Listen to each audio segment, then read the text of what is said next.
My name is Jason. My name is Tom. And this is Fear of a Black Dragon, an old-school RPG podcast.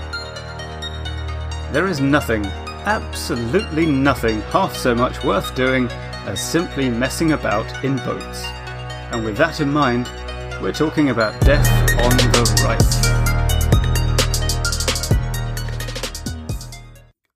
Our first segment is the Basic Crawl.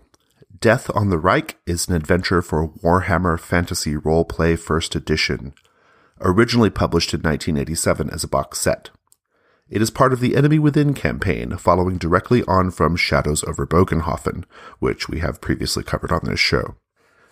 It was written by Phil Gallagher, Jim Bambra, and Graham Davis, with cover art by Ian Miller, maps and diagrams by Charles Elliott, and interior illustrations by Martin McKenna. We are reviewing the 126-page softcover book version put out by Hogshead Publishing in 1996, and its PDF equivalent published by Cubicle 7 in 2017. In part 1 of our coverage of Death on the Reik, we will be covering everything except the sections on the village of Wittgendorf and nearby Castle von Wittgenstein, which are the locations of the adventure's grand finale.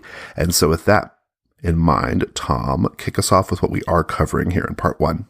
All right, what we are looking at is, it begins with the introductory material. 4 pages giving you some backstory. More than 100 years ago, a nobleman and astronomer called Dagmar von Wittgenstein worked out where a huge chunk of warpstone, that's a mineral in the Warhammer universe that is essentially made out of solidified raw chaos.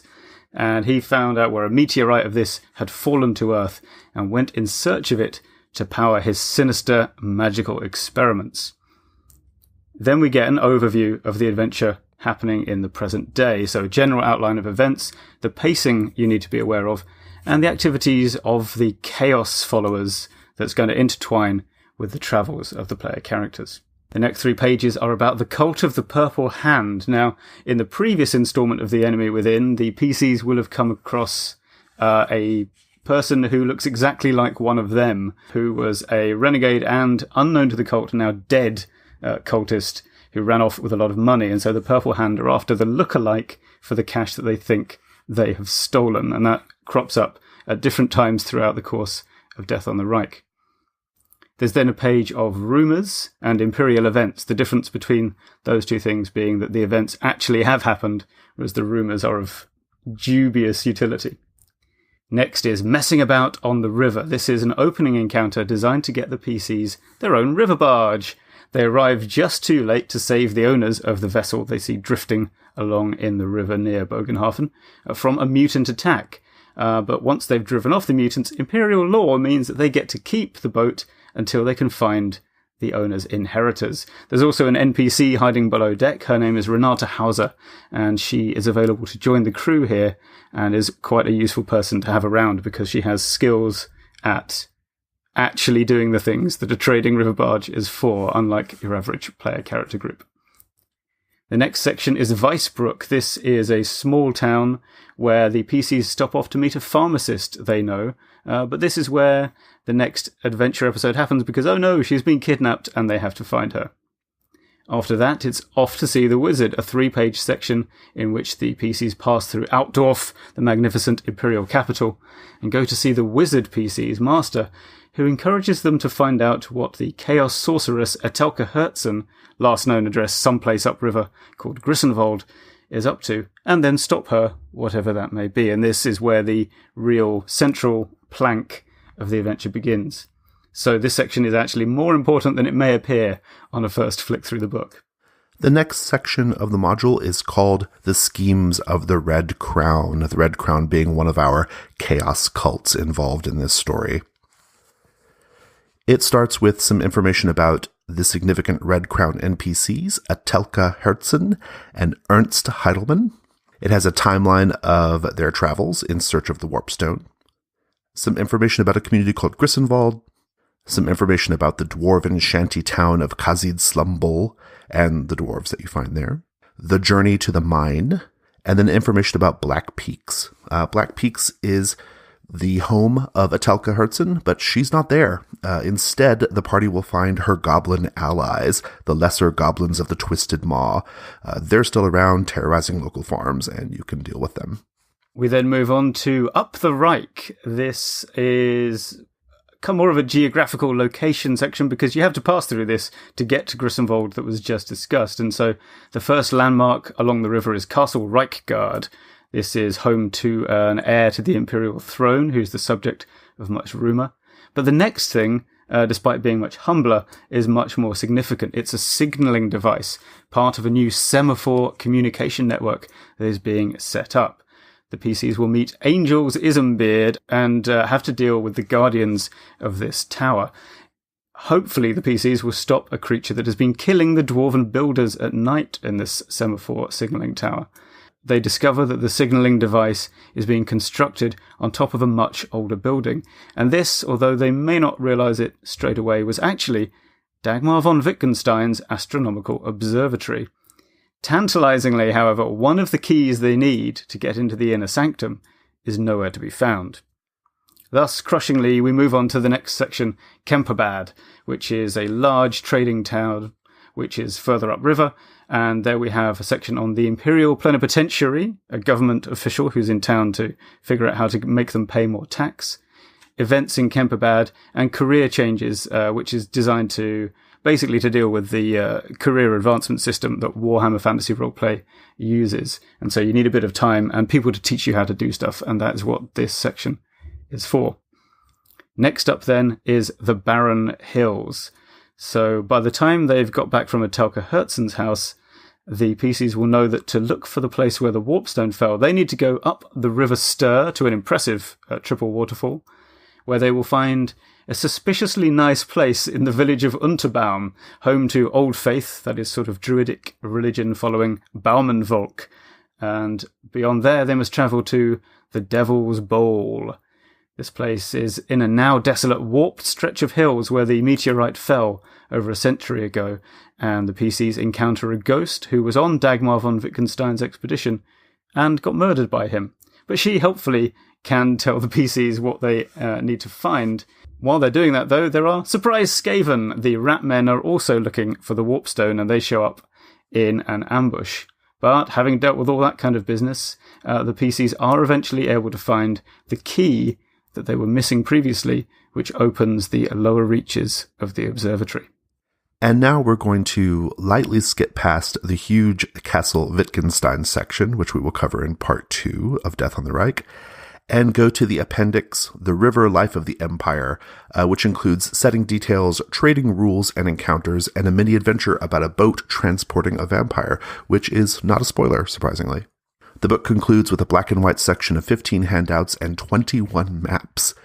2 full-color maps are included separately, a map of Castle von Wittgenstein and a hex map of the Reichland that is your group's central reference for getting around during the adventure. Let the record show I'm now holding up the colour map from the book for Jason to see on the camera. As you can see, it's quite large, maybe about A3, I guess. And just one of 21. Yeah, it's a lot of maps.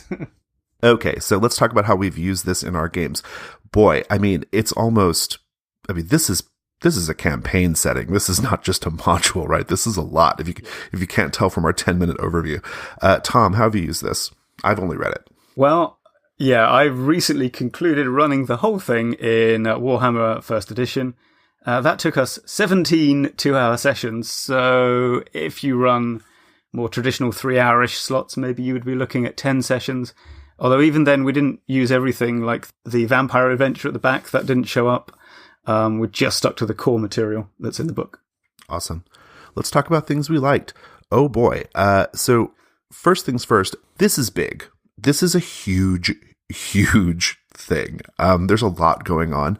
But the thing that, one of the things I like that is more of a presentation or an organizational thing as opposed to the sort of flavor of the adventure, I really think that there's a high level of GM support in this module.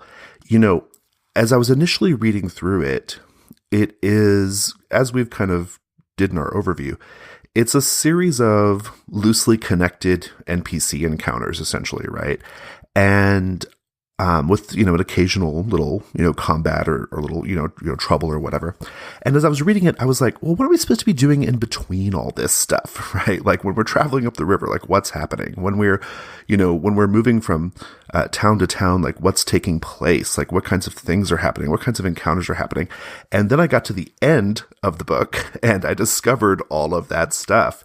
It's a very impressive amount of GM support.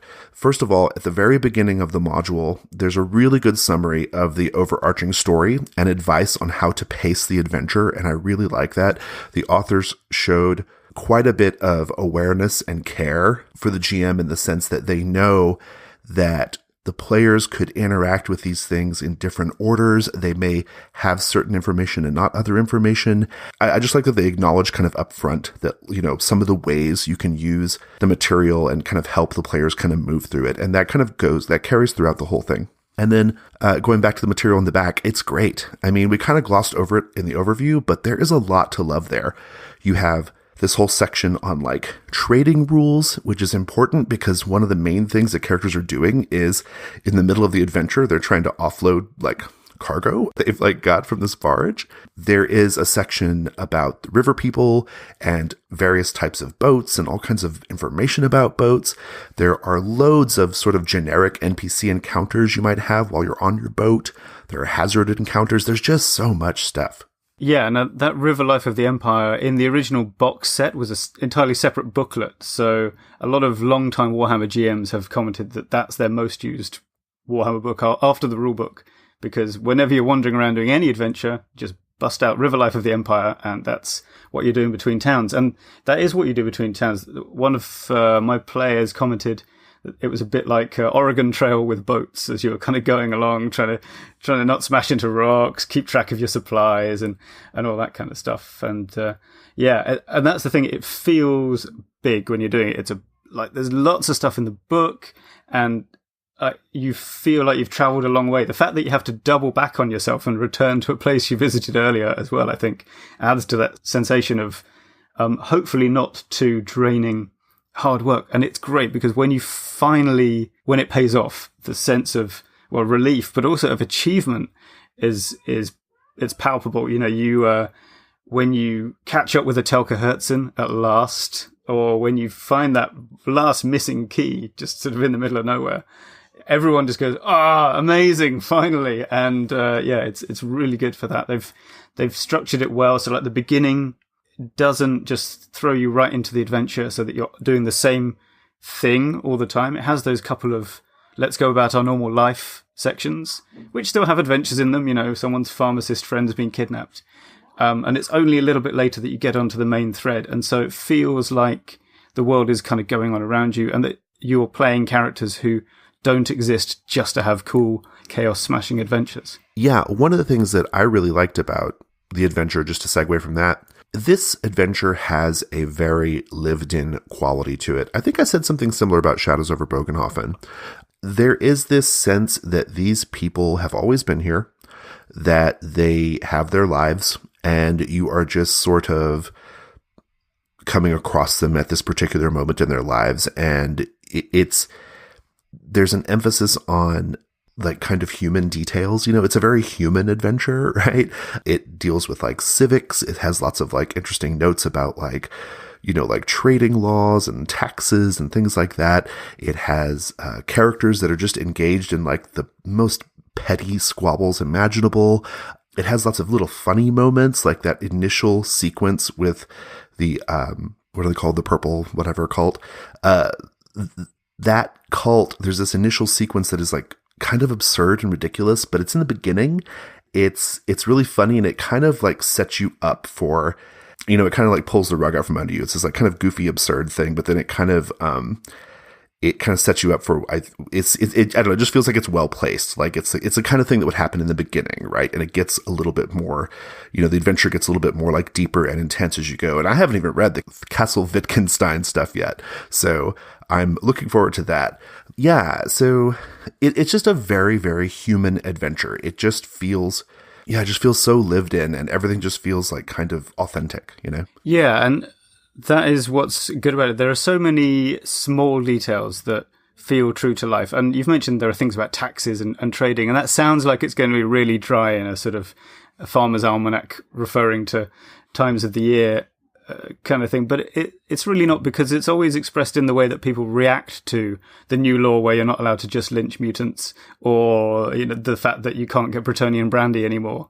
So that was one thing I noticed, was a lot of the flavour is often in these very small, seemingly innocuous encounters that when on the page don't look like much, but when you run them, they're really good. One example is that you can bump into another riverboat as you're going past, or kind of near Castle Wittgenstein on the river. It's this wastelander captain called Greta Grolsch and her crew, and they found something weird and they want you to come over and look at it. And it's a dead mutant, right? So as Paul in our game pointed out, this was great because it was a double moment of horror. Not only have they found a strange mutant body that you're looking at it going, ugh, what's up with that thing? But it had been violently killed and you can't work out quite how. So and that was just like a couple of sentences in the book that I nearly didn't bother mentioning. I was like, just a random encounter, but I thought, no, I will do it. And it's one of the most memorable. Yeah, the book is very that, right? I mean, I've just read it. I had a similar feeling about Shadows over Bogenhofen, yeah. How many shadows are we dealing with? More than one? Okay. Minimum 2, I guess. Okay, good. Shadows over Bogenhofen. I had a similar thought about Shadows over Bogenhofen, which is, if I'm being honest, the prose is a little dry. Like, it's not the most exciting read, like, in terms of like just, it's not like some of the more like modern kind of like OSR things, which have a sort of like authorial flair to the prose, right? But having said that, like you said, it's the details here, right? Like, it's the details that really get you in these Enemy Within modules. Like, if you do more than just a cursory read, like if you really like think about the implications of certain things you're reading and start to think about how it all connects up together, it paints this really fascinating, like, rich portrait of a land, and it's impressive. It is, and it's not a land that's static either. That's something that impressed me, is that there's a theme throughout all of this, that things are changing. It's not a late medieval setting, it's early Renaissance, and so you've got items like the signal towers. They're setting up a new line of communication that's going to change how people talk to each other from one city to the next. In the Kemperbad encounter, you meet the plenipotentiary. Nothing really happens with him. You just meet him. He's just there. But he's reinforcing the idea that things are changing because he's there to find a way to remove an old tradition. And then when you go up to Unterbaum, it's this village that's almost frozen in time. It's inside a stone circle that protects it from evil. And for them, changing equals devastation, because you go outside the circle and you're into the barren hills, which has been corrupted by chaos. And actually that brings me on to the next theme that's done well, which is just misery, which is to say, not that it's like a glum adventure. It's pretty funny half the time. But in a lot of your generic D&D fantasy settings, everything is basically fine. So there's no real reason to revolt against it. But in the old world, although the chaos factions are pretty clearly the baddies, there's no doubt about why people would be unhappy, that taxes are unfair, life is short and miserable. You can definitely see why people would grasp for something that would change their situation. Yeah, that's great. Before we kind of leave this section of things we liked about it, I do want to say that going back to some of the sort of GM support stuff, which I found to be pretty impressive in this, there is an encounter in the appendices called, I think it's called the Maria Bourget, I suppose, encounter. And what it is we mentioned it briefly in the overview. It's this little boat encounter where there's this vampire on the boat and this vampire is being transported. What I like about this is it is an example. Okay. Like, it's not an encounter that has to happen in your campaign. It's an example of how to flesh out these little storytelling prompts they give you in this section, right? So you have these basic outlines of different encounter types in the appendix. They're essentially a few paragraphs with a basic description of a situation that PCs might encounter. And then this little Maria Borger example with the vampire, it shows you like how to take those little sketchy outline versions of the encounters and make them something usable in Warhammer Fantasy Roleplay. It felt very instructive, and again, it has this concern for the GM and for good play, which I was really impressed by. And as a side note, what I thought was really interesting about this, if you were going to run this in a modern narrative-focused system, the little short outline versions of these encounters would actually be enough, because what I would do is I would combine those with questions I pose to the players to help flesh them out. So I don't know. I just kind of, there was something about that, I don't know, that sort of like symmetry between like how GMs used to prepare for games and kind of how GMs prepare for games now that I kind of enjoyed.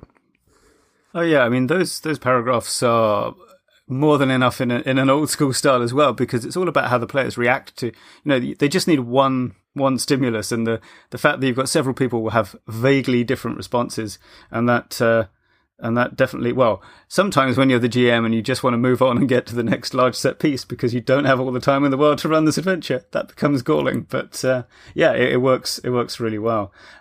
There was a comment by when I polled my players for their thoughts on the adventure as well. They also mentioned that the signal tower is another example of like a mini location that's kind of an adventure in its own right, just sort of a great example of how to set up a situation that can be dropped kind of anywhere on a map. And I think there's a lot of that kind of attention to structure in smaller amounts as well as just the overall adventure throughout the book. Right, yeah. I mean, actually, the whole thing, that the planning is amazing. The foresight and foreshadowing that's done in this adventure is good. I want to give a couple of examples. So the very simple, the fact that you encounter floating mutant bodies downstream from Wittgendorf even before the player characters have heard of that village.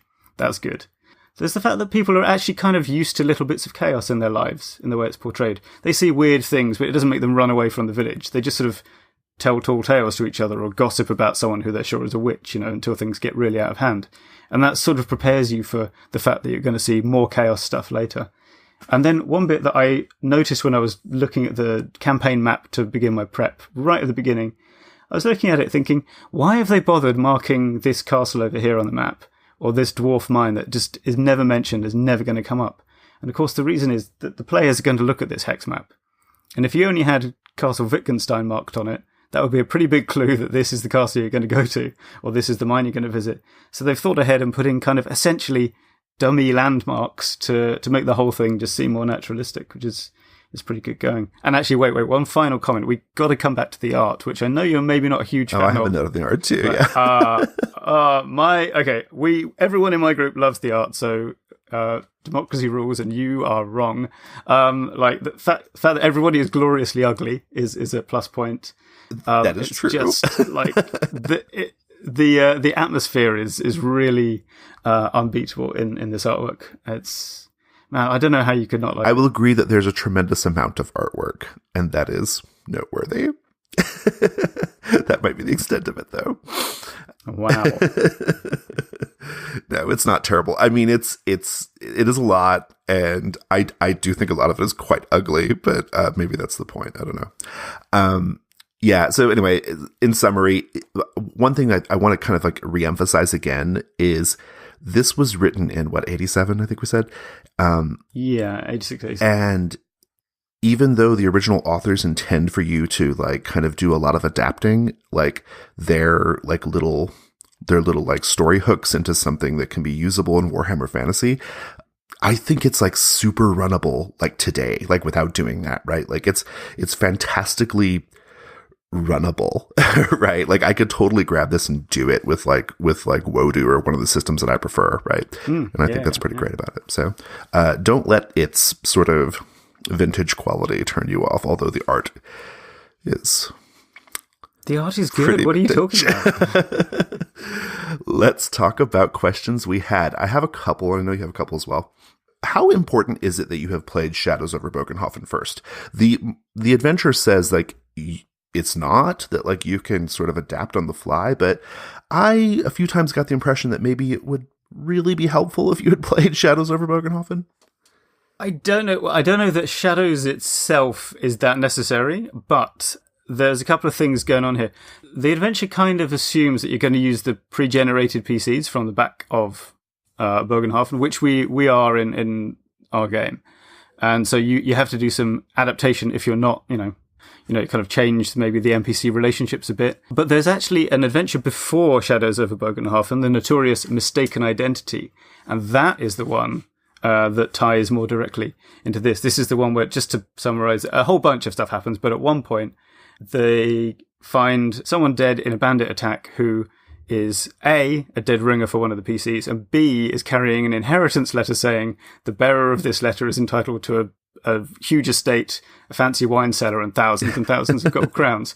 And so that is actually referenced much more. And in our game, because some of the players had already played Mistaken Identity in a previous Yun-Suing game, I didn't use that intro adventure and thus also had to kind of make different connections.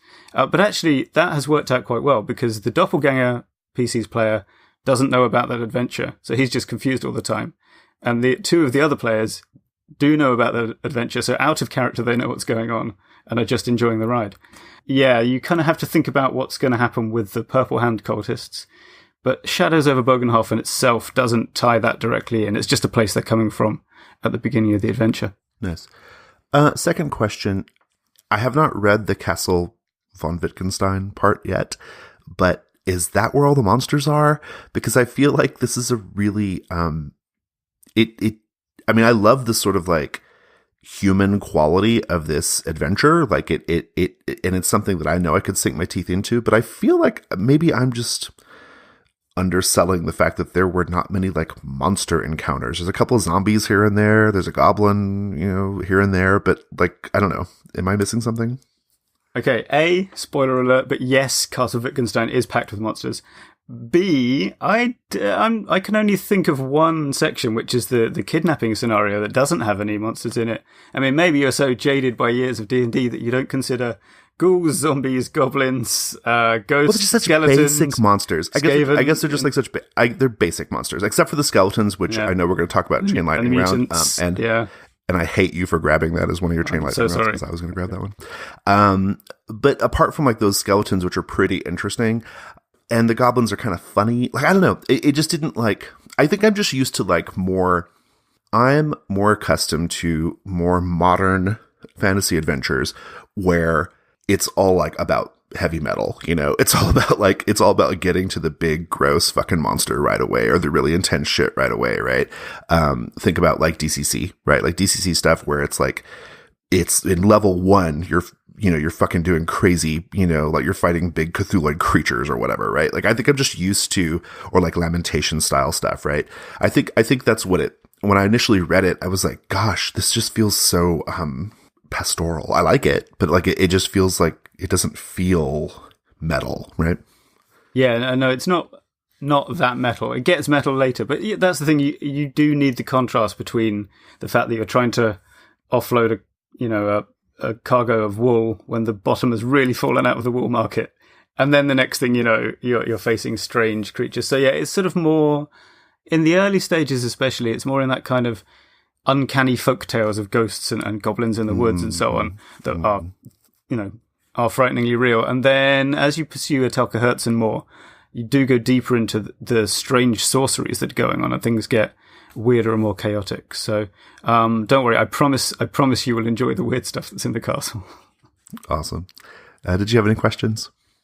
Yeah, I have one for the casual reader, which is me. You. So yep, several key elements, such as the fact that you're supposed to go after the sorceress Atelka Herzen, where the key is to get into the signal tower. They're all covered in kind of a single line of text, and they're not particularly highlighted. So were you able, from maybe from your initial flip through, kind of figure out how it all hooked together, or did it take a lot of time? From an initial flip through, no, definitely not. But my careful read of it, in preparation for the show at least, which may be a little more careful than most people would, I picked up on all that. I mean, I think the little overview section in the beginning does a great job of telling you what to look out for, right? Because it kind of like explains the basic like through line of the adventure, which is really helpful. And so I was primed to look for certain things.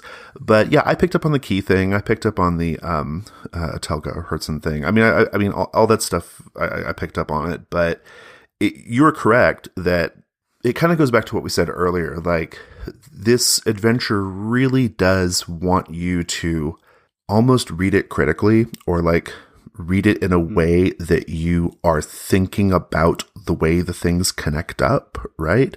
And you kind of have to if you're going to run it, because the player characters may not go in the linear order you need them to, right? They may not go in the order of the book, right? And so, and characters, NPCs are doing their own thing while the players are doing their thing. And so as the GM, especially, I imagine you would have to really have a sort of, I don't know what the word I'm looking for is here, but like, holistic. No, that's not the right word.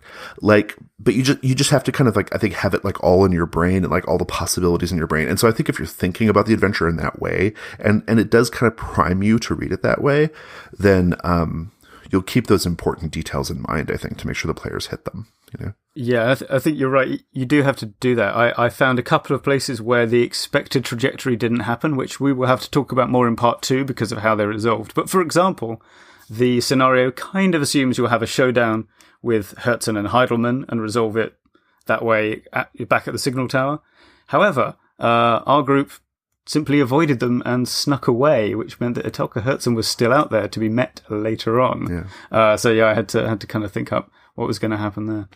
Let's go to the Chain Lightning round, and you stole literally all 3 of mine that I marked in my book. But that's okay. I picked 3 more.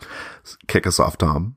The first encounter, I think, with the Cult of the Purple Hand, there's a secret sign from one of the cultists. He scratches the right-hand side of his nose with the little finger of his left, while inserting the thumb of his right hand into his right ear, palm to the front, fingers fully extended.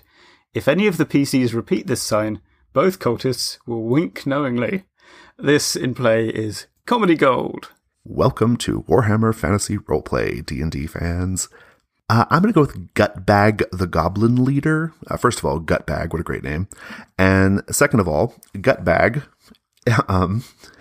using his sort of goblin logic, wants to acquire the power of the sorceress whose name is escaping me. She's not there. And so he just like puts on her clothes and puts on her tiara and thinks that is what's going to give him the power. And so there's this kind of there's this amusing illustration. It's one of the good illustrations. It's an amusing illustration of Gutbag, like kind of done up very prettily in his gown and tiara. The tiara, I should mention, he puts on top of his helmet. Doesn't even take his helmet off. And yeah, I don't know. I thought it was amusing. I liked it. All right. I also liked Etelka Herzen's perfume habit. She just, because of her chaos side effects, she is, I think, slightly putrefying. So she douses herself with all manner of eau de toilette and fragrances. And so excessive fragrance becomes a grim portent for the recent presence or imminent arrival of the Chaos Sorceress. Mm-hmm. There is a halfling whose name is Dumpling Hayfoot. I love the name Dumpling Hayfoot. That's just so good. In the Barren Hills, the PCs will encounter a group of skeletons who attack them without mercy, while simultaneously begging to be laid to rest. And there is a town in the adventure where the town is like kind of high up on some cliffs, but there's a dock down below. And so we're told that they have built this system of baskets and platforms suspended on ropes from huge sets of block and tackle being raised and lowered by counterbalances, to kind of get things up from the docks to the town. And I love this quote about said system. The system is maintained and operated by dwarven engineers, and remarkably, there has only been one fatal accident in the last 50 years, when a drunken bunch of young nobles tried to race each other to the bottom. The first one down, unfortunately, was unable to claim his prize. Let's go to the Expert Delve.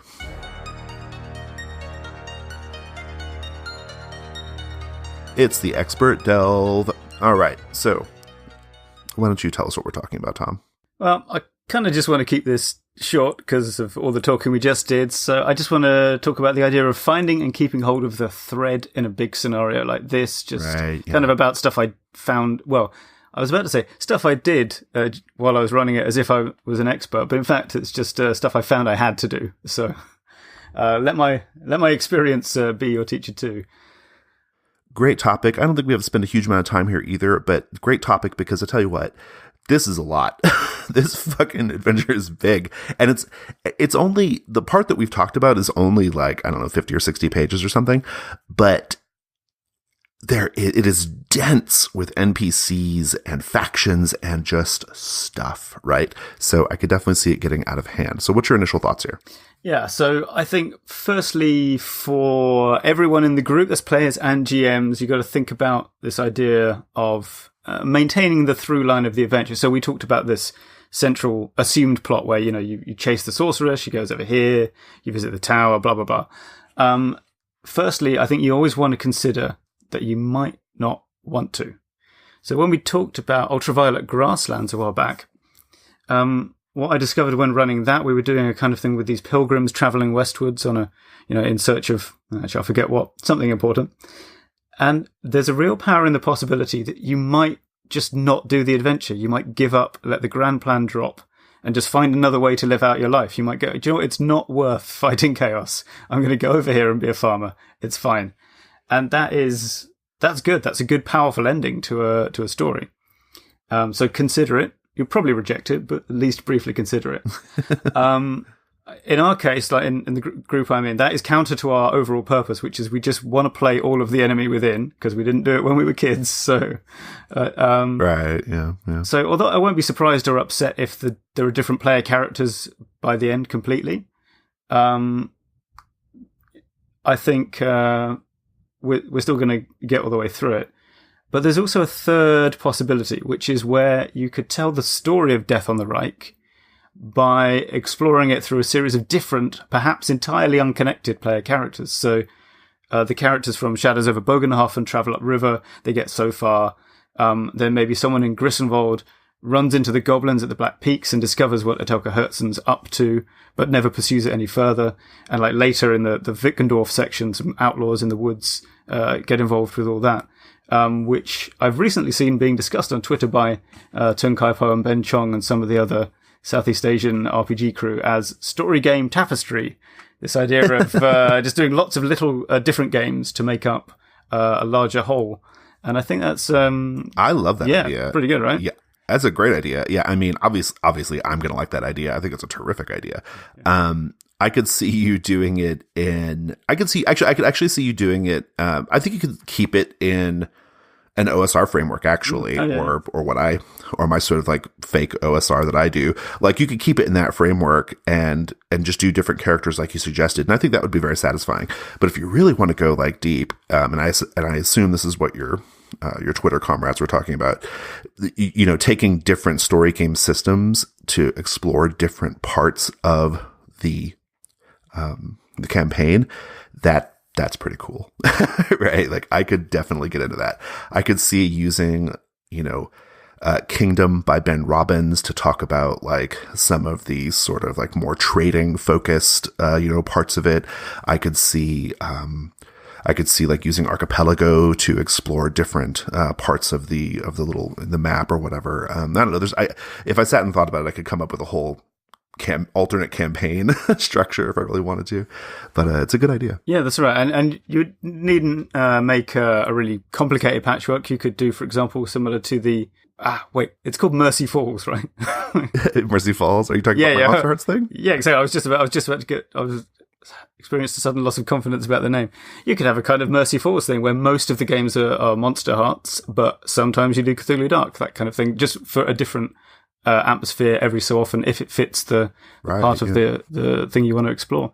Well, and just side note, we're kicking that up to 11 later this year with Dagoya County, which I will throw out there as a meaningless teaser for you listeners because I'm not saying anything else about it. Okay, so let's move on. I'll quickly run through next to my advice for players. It's the hackneyed advice for players section. So, yes. In the Warhammer game I've been running, because the player characters were a little bit portable, different people could play them at different times, I decided to award individual players achievements for doing in-genre things like catching a disease, going insane, accusing a prominent nobleman of being a chaos cultist, and in this case, finding a reason to fight chaos, even if it seems like a bad idea. But more broadly, we all know that make a character who's motivated to do the core activity of the game is always good advice. Yeah. Mm-hmm. And there's a bit of resistance to this sometimes because it's sort of, well, I don't know, aren't we supposed to be kind of exploring things in a realistic OSR-y way? To which I would say, even in fantasy non-fiction, we can broadly agree on what kind of people our non-fiction is about, right? It's adventurers, not shopkeepers, normally. And so it's not an unreasonable request. And if it becomes totally unbelievable that your player character would continue, work with the group to introduce a PC that's going to be able to go on. I mean, it's pretty simple. Yeah. Probably doesn't need saying, but, I just did. What about for GMs? All right, GMs. Now, this is going to get back to specific Death on the Reik practices, which hopefully will be transferable. There are 2 threads running separate to the PCs that you need to track as you go along through this. And the hardest thing for me was just remembering what had happened from one session to the next. Without player Paul C's recaps, I might have been very lost. Firstly, there's the Purple Hand Cultist. That's like a series of 5 or 6, I want to say, encounters that occur in a fixed order, but not necessarily at certain times or places. And then there is the sidekick of Etelka Hertzen, who eventually meets her and goes traveling with her as well. And you have to kind of keep track of where they are as the players go around as well. And this seemed kind of impossible until I remembered Roll20 has a GM info layer. So on the big map where, we were moving the pin around to show where the PC's boat was all the time, I just put a little icon with the portrait of Ernst Heidelmann to show where he was at any given time and moved him around at the same time as they were going hex by hex. And then for the Purple Hand encounters, I literally wrote Encounter 2 here in large letters on the info layer. And so if you're not using a virtual tabletop, I think you probably just need to keep a second copy of the map. But even so, that's the way to do it. Don't do what I did at first, which is like start tracking a timeline. Day 4 they'll be here, day 5 they'll be here. That is not practical, I discovered. So your version of the map is certainly the way to go. Yeah, that sounds like all pretty great advice, particularly good advice for Death on the Reik. I have never run a module that is this grand in scope. And I don't know if I'm ever going to be honest, but just because I prefer kind of shorter experiences. So I may not have a lot to offer about Death on the Reik specifically, but I have run a lot of games where there are numerous NPCs and lots of factions and lots of pieces moving around the sort of board of our campaign, right?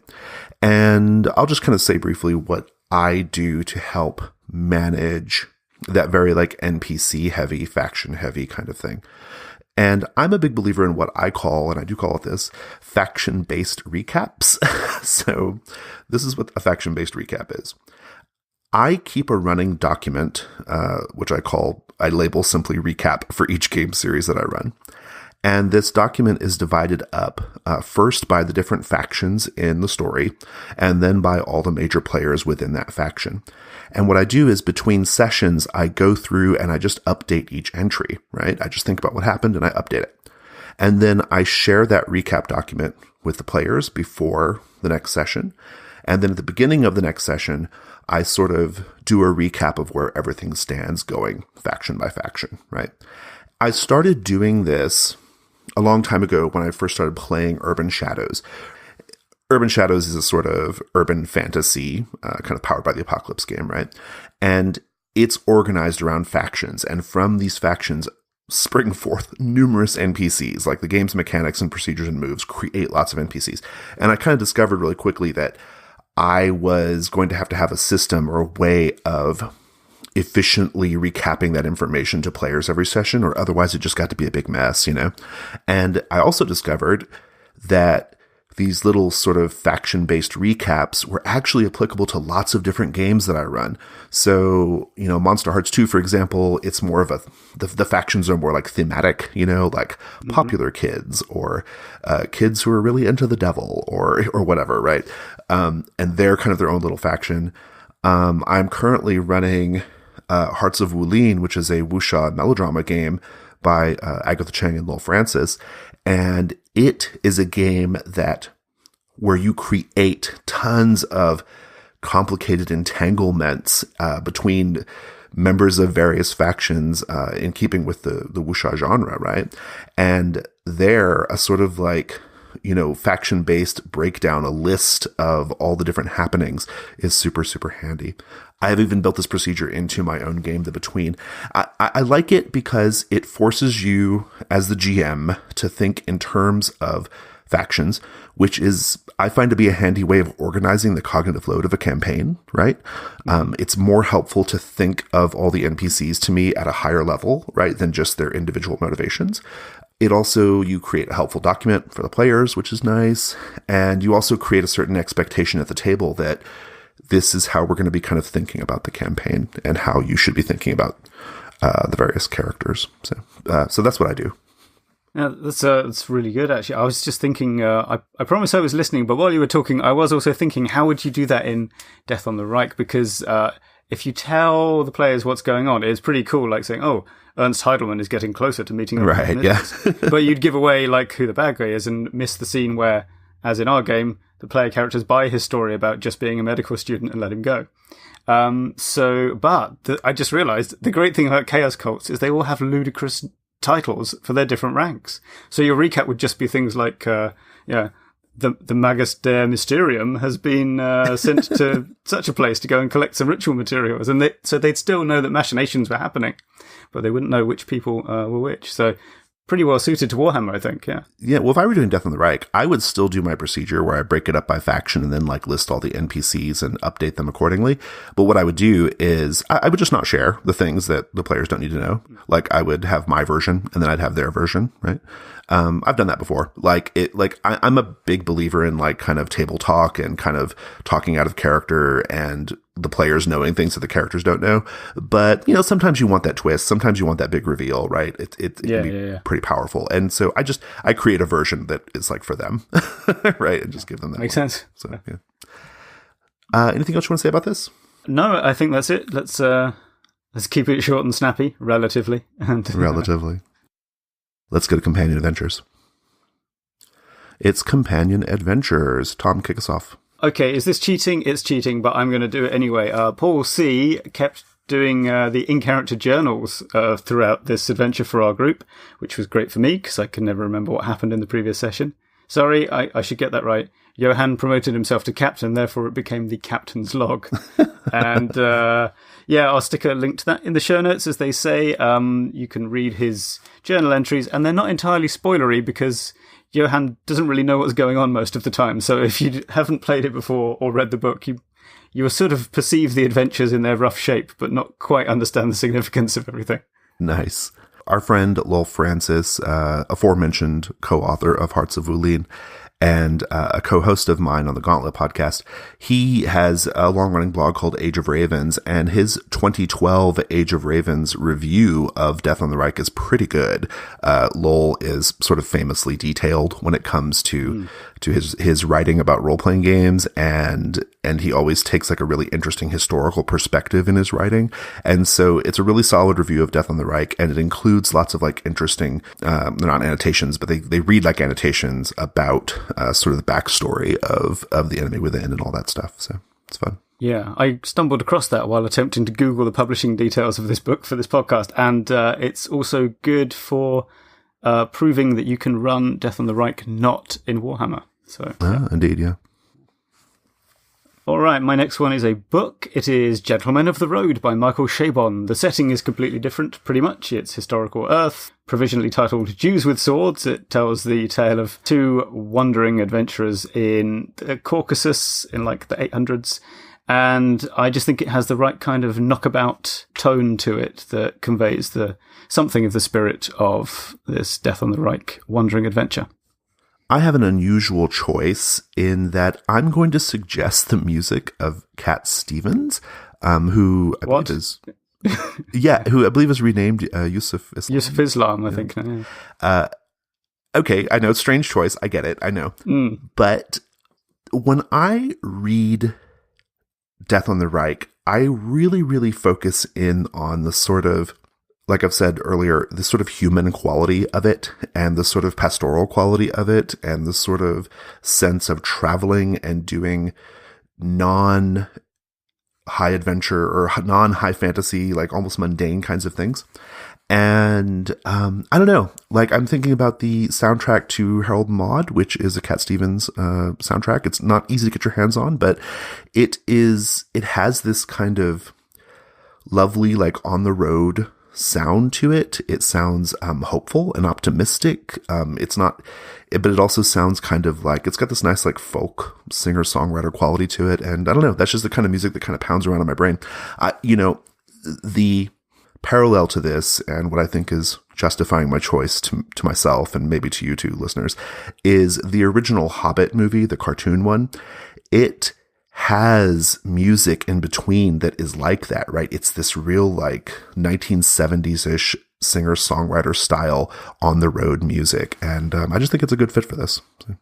Yeah, nice. I really struggled to come up with a music recommendation, which is why I don't have one. My last thing is just a kind of gaming parallel, a bit of historical delving, which is the D&D module, B10, Night's Dark Terror, which came out in 1986, so that's the year before Death on the Reich, and is also written by Jim Bamber, Graham Morris, and Phil Gallagher. So the Death on the Reich team there. And similarly, it's a huge hex map sandbox to crawl around in, although it's kind of a more directed sequence of encounters. As soon as you start the adventure, everything you're doing is connected to the thing that you're doing. But much like Death on the Reich, you could probably have an entire campaign in it. And I think if you're sort of interested by the design format, kind of the shape of it, then it's worth a look to compare and contrast and see what the key elements are if you were to try and make one of your own. Awesome. Well, listeners, that is our show. Fear of a Black Dragon is a production of The Gauntlet. We can be found on Twitter at GauntletRPG. We have also just launched a brand new forums for The Gauntlet, which is in response to the closure of G+. We have been hard at work on getting our forums ready in anticipation of G+ closing, and they are ready now. You can find them at forums.gauntlet-rpg.com. So please join us over there and get involved in our conversations. We have a website as well, which is gauntlet-rpg.com, and we're on Patreon at patreon.com/gauntlet. Tom, thanks so much. And Jason, thank you, and thank you for editing, as ever, Paul.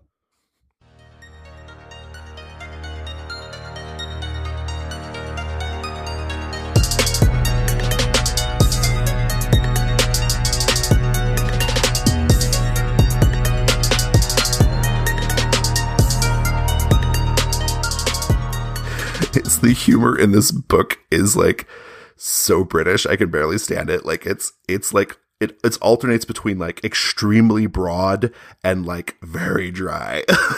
There's like nothing in the middle.